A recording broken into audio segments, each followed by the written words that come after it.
सुप्रभात। जोग लगन ग्रह बार तिथि सकल भय अनुकूल।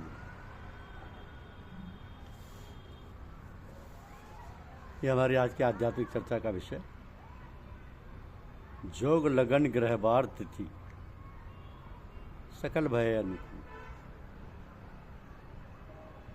श्री रामचरितमानस एक ऐसा दिव्य ग्रंथ है जिसमें श्रुतियों का सार सिद्धांत अधिष्ठित है।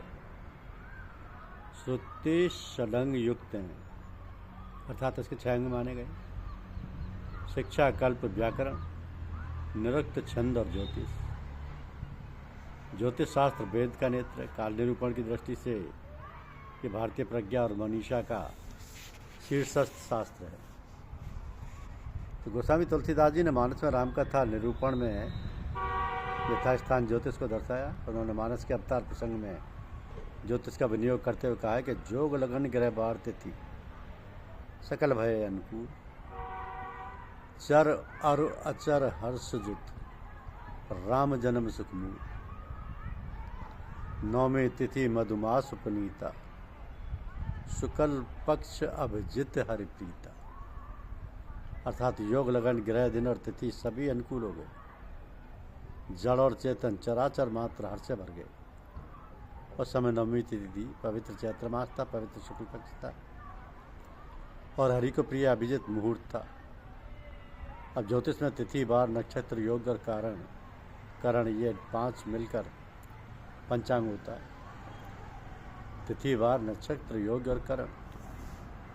यहाँ करण और नक्षत्र को सकल शब्द में समाहित कर दिया गया। तो आदि कवि वाल्मीकि ने जन्म काल की स्थिति को और स्पष्ट किया। उनके अनुसार यज्ञ समाप्ति के पश्चात जब 6 ऋतुएं बीत गईं तब 12वें मास में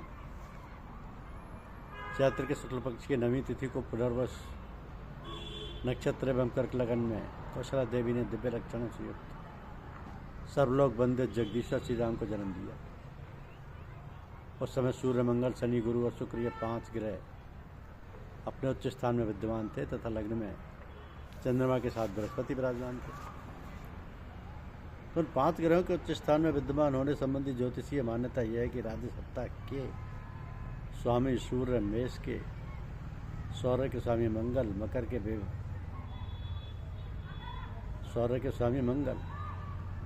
के विवेक के स्वामी गुरु, कर्क राशि के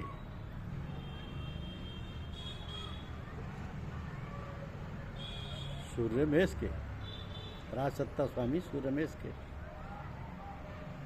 सौर्य के स्वामी मंगल मकर के, विवेक के स्वामी गुरु कर्क राशि के, राशि के स्वामी शुक्र मीन के और स्थिता के स्वामी शनि तुला के थे। तो जिसका एक ग्रह उच्च स्थान में हो उसके सभी अरिष्टों का नाश होता है। जिनके 2 ग्रह उच्च के हों वो सामंत, 3 उच्च ग्रहों वाला महीपति, 4 ग्रहों वाला सम्राट और जिसके 5 ग्रह उच्च के हों वह त्रिलोक के नायक होता है। तो सूर्य के उच्च होने से मनुष्य सेनापति होता है, मंगल उच्च होने से वन में राजा, गुरु उच्च होने से धनी और राज्याधिपति शुक्र उच्च होने से राजश्री को प्राप्त हो और शनि के उच्च होने से राजा के तुल्य होता है। तो अभिजित मुहूर्त में जन्म होने से मनुष्य राजा होता है। चैत्र मास में दिनमान और रात्रिमान समान होता है, जिससे मध्यकाल में अभिजित मुहूर्त का योग बनता है। वाल्मीकि और अध्यात्म आदि रामायण के अनुसार श्री रामावतार सदा पुनर्वस नक्षत्र में ही होता है। मधुमास शुक्ल पक्ष, नवमी तिथि, मध्याह्न काल और अभिजित मुहूर्त ये सब हरि को प्रिय हैं। हरिप्रीता शास्त्रानुसार जब श्री रामावतार होता है तब तक वही योग रहता है। अतः उक्त दशा शास्त्रीय पारंपरिक को प्रमाणिक है। सामान्यतः नवमी तिथि पुनर्वस नक्षत्र और मेष के सूर्य एकत्र नहीं होते, परंतु मानस की उद्घोषणा है कि सकल भय अनुकूल। तात्पर्य है कि जो ग्रह नक्षत्र आदि प्रतिकूल अवस्था में थे वे भी उस समय अनुकूल दिशा में गतिमान हो गए, क्योंकि राम जन्म सुखमूल। गोस्वामी तुलसीदास जी ने दिव्य राम का जन्म वर्णन करते हुए कहा कि ब्रह्मादि देवता तो गतिशील हो गए परंतु परब्रह्म श्री राम के दिव्य आविर्भाव को देखकर अपने कुल को धन्य मानकर अवधपुरी के ऊपर सूर्य एक मास तक ठहर गए, अपनी गति भूल गए। आश्चर्य तो यह कि किसी को पता नहीं चला। गोस्वामी जी ने 2 बार लिखा, मास दिवस कर दिवस भा मरम न जाने कोई, मास दिवस कर दिवस भा मरम न जाने कोई। ये रहस्य काहू नहीं जाने। शिव जी को भी इतना ही ज्ञात हुआ, मास दिवस कर दिवस भा, कैसे और किस प्रकार हुआ वे भी नहीं जान सके। तब आज के ज्योतिषियों के लिए श्री रामजन्म के ग्रह नक्षत्र आदि का विश्लेषण कहाँ तक संभव है? गोस्वामी जी ने तो केवल एक सूर्य की ग्रह की स्थिति का वर्णन किया है जो मूल काल निर्धारक है, अन्य की गति का क्या कहना। महर्षि भृगु ने रामावतार के फलादेश को स्पष्ट करते हुए कहा कि कर्क के चंद्र और गुरु, कन्या के राहु, तुला के शनि, मकर के मंगल, वृष के बुध, मेष के सूर्य, मीन के शुक्र और केतु, ये वेद सागर योग है। तो हे भार्गव, वेद सागर योग में उत्पन्न होने वाला पूर्व जन्म में पूर्ण ब्रह्म, स्वयं कर्ता, स्वयं प्रकाश, निरंजन, निर्गुण, निर्विकल्प, निरी सच्चिदात्मा, गिरिज्ञानोतीत, इच्छानुकूल स्वरूप धारण करने वाला था। बिना घ्राण के सूंघता था, बिना पैर के चलता था। मानस के श्री राम उपयुक्त सभी विशेषणों से युक्त पर ब्रह्म परमात्मा है। इन सभी विशेषणों का उल्लेख मानस में हुआ, जिनमें कुछ अधोल्लिखित है कि व्यापक ब्रह्म निरंजन, निर्गुण विगत विनोद, व्यापक ब्रह्म निरंजन, निर्गुण विगत विनोद, सोज प्रेम भगति बस, कल्याण कौशल्या के गो। तो अति अखिल ब्रह्मांड नायक परात्पर पर ब्रह्म श्री राम की अवतरण लीला का ज्योतिषीय विश्लेषण इन्हीं तथ्यों के आधार पर ही किया जाना चाहिए। ज्योतिष काल विधायक शास्त्र है। कालातीत भगवान ही काल के रूप में व्यक्त होते हैं। वह अव्यक्त निर्गुण निराकार अनंत ब्रह्म महाकाल के रूप में विश्व को उत्पन्न करता है, पालन करता है तथा अंत में समस्त प्रपंच को अपने में लीन कर लेता है। तो काल का दूसरा रूप पल विपल घटी दिन रात, पक्ष मास ऋतु अयन, संवत्सर युग मनवंतर तथा कल्प आदि के रूप में विभाजित होकर अव्यक्त होता है। गोस्वामी तुलसीदास जी काल रूप भगवान के दोनों स्वरूपों को समन्वित करते हुए लंका कांड के मंगलाचरण में कहते हैं कि लवण में परमाणु युग वरस कल्प सर्चन, भजस न मन तहि राम को कालजास कोदन।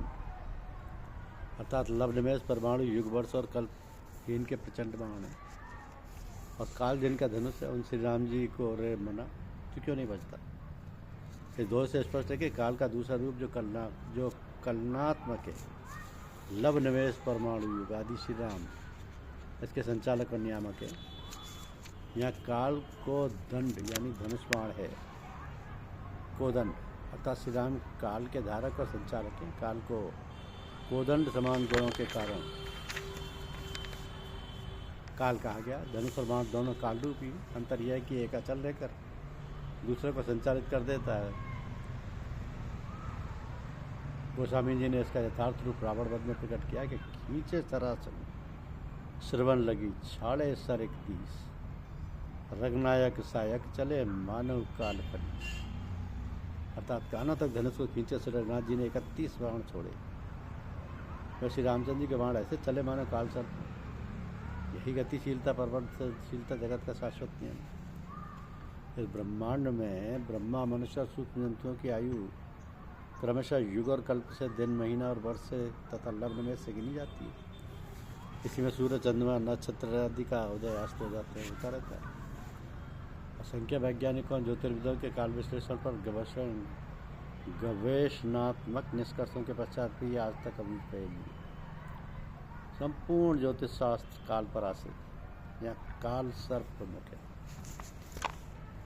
यहाँ काल सर्प प्रमुख है। ज्योतिष कालगणना की दृष्टि से ब्रह्मा के एक दिन बीतने पर प्रलय होता है और ब्रह्मा की 100 वर्ष की आयु बीतने पर जो प्रलय होता है उसका नाम महाप्रलय है।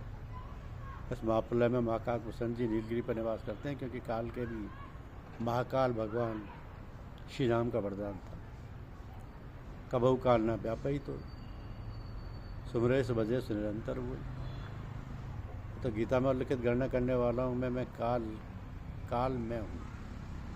काल है कलयात में हम तथा अक्षमेवाक्षय काल है। मैं अक्षय काल अर्थात काल का भी महाकाल हूँ। इन दोनों रूपों का समन्वित रूप में मानस में वर्णित है। समन्वित रूप। दूसरी ओर काल प्रभाव का वर्णन करते हुए गोस्वामी जी कहते हैं कि अग जग जीव नाग नर देवा नाथ सकल जग काल कलेवा अंड कटा है अमित लयकारी काल सदा दुरतिक्रम भारी। अर्थात काल असंख्य ब्रह्मांडों का अनायास रक्षण कर लेता है। निष्कर्षतः जीव इसी काल चक्र में जन्म जन्मांतर कल्प कल्पांतर भ्रमित होता रहता है।